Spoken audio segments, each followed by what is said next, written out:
Channel spiritual talks with Nishant पे। तो आज का हमारा टॉपिक भी एक प्रसिद्ध प्रश्न के ऊपर बना हुआ है कि भारत में इतने सारे देवी देवता क्यों है। मतलब why are there so many gods and goddesses in India.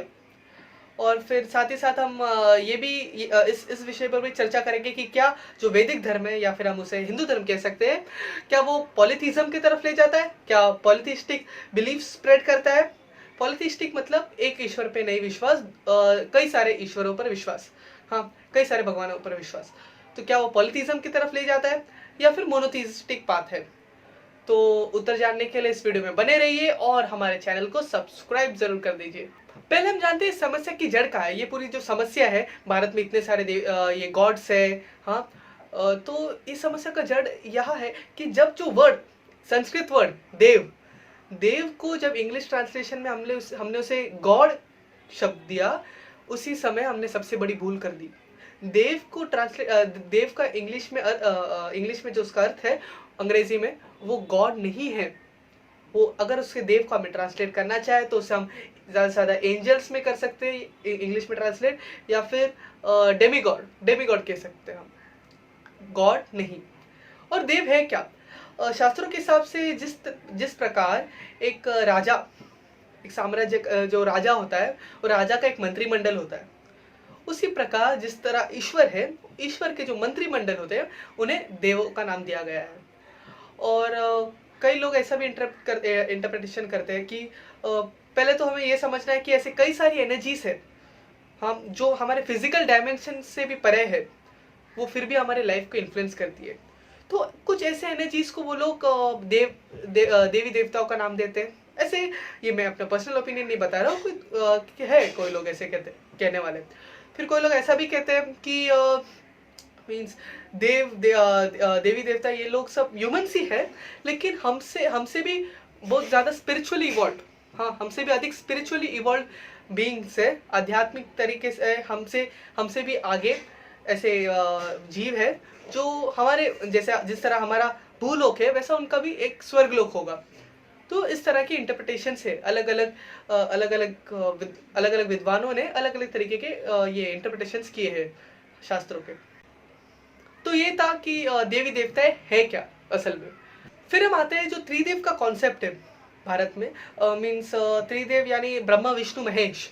हाँ ये त्रिदेव असल में क्या तीन अलग अलग देवता है या फिर ये तीनों एक ही है?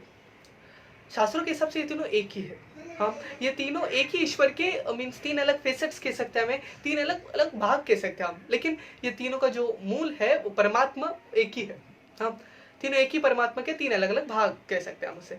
और ये तीनों ब्रह्म विष्णु महेश, ये तीनों एक्चुअल में ईश्वर तक पहुंचने के तीन अलग अलग मार्गों को भी सिंबलाइज करते हैं। जैसे कि ब्रह्म विष्णु महेश सिंबलाइज करते हैं ज्ञान, भक्ति और वैराग्य को। ब्रह्म क्रिएशन डेटी, वो सिंबलाइज करता है ज्ञान को। विष्णु सिंबलाइज करता है भक्ति को, और शिव सिंबलाइज करता है, शिव या महेश सिंबलाइज करते हैं वैराग्य पद को। हाँ तो ये तीनों पद से हम ईश्वर तक पहुंच सकते हैं। और फिर हम इन तीनों को हम जानते हैं। ब्रह्म क्या है? ब्रह्म क्रिएशन के साथ एसोसिएटेड जो डेटी है वो है। फिर हम आते हैं शिव की तरफ, शिव या महेश। हाँ शिव क्या है? शिव योगी कल्चर में शिव को किसी भगवान के रूप में नहीं देखा जाता। शिव को हम एक योगी कल्चर में क्या कह सकते हैं, उसे आदि गुरु यानी पहला गुरु, क्योंकि शिव ने योग सिखाया था, मानव जाति को योग का मार्ग सिखाया था। लॉर्ड जीसस क्राइस्ट ने कहा था कि kingdom of God is with in you. और योग क्या है? योग हमें स्वयं के भीतर जाना सिखाता है, स्वयं को परखना सिखाता है। और योग सिखाया किसने? आदि योग यानी शिव ने हमें स्वयं के भीतर जाने का मार्ग सिखाया। और इस देश के, इस कल्चर में, इस सभ्यता में गुरु ब्रह्मा गुरु विष्णु गुरु देवो महेश्वरा, हम गुरु को ईश्वर के समान मानते हैं। हाँ तो इसलिए हमने शिव को भी ईश्वर के समान मानते हैं हम।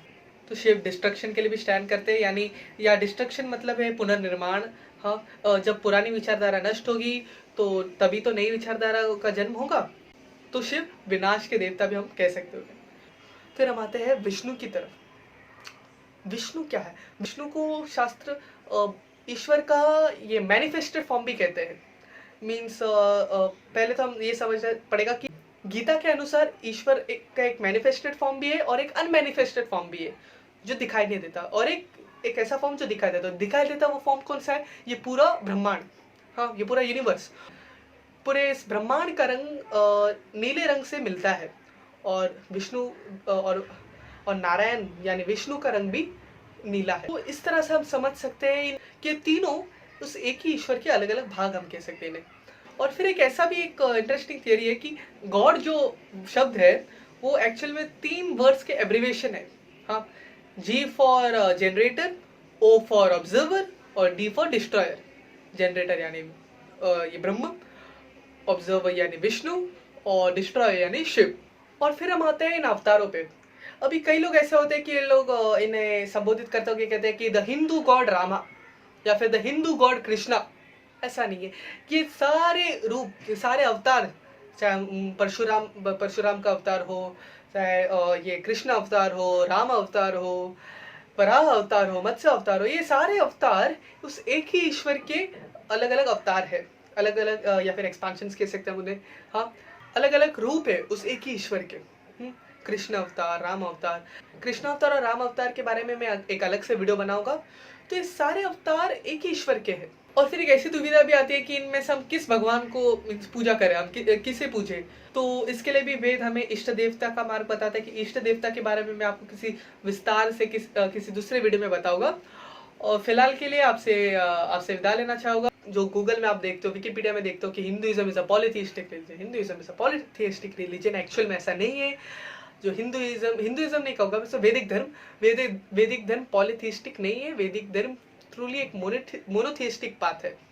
अगर आपको ये वीडियो अच्छा लगा तो लाइक करके हमारा उत्साह बढ़ाइए, इस वीडियो को शेयर कीजिए ताकि हम जो संदेश देना चाहते हैं वो सभी तक पहुंच सके। और अगर आपको हमारे चैनल से ऐसी वीडियोस चाहिए, इस प्रकार की वीडियोस और चाहिए, तो हमारे चैनल को सब्सक्राइब बटन पर क्लिक करके नोटिफिकेशन बेल आइकन को प्रेस करना मत भूलना। तो उम्मीद है आपको जो मैं संदेश पहुंचाना चाहता था वो आपको मिल चुका है। तो इस वीडियो का अंत पे हम एक संस्कृत श्लोक के साथ करेंगे।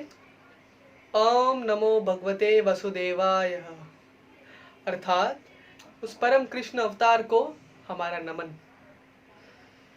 उम्मीद है आपको ये वीडियो अच्छा लगा। धन्यवाद।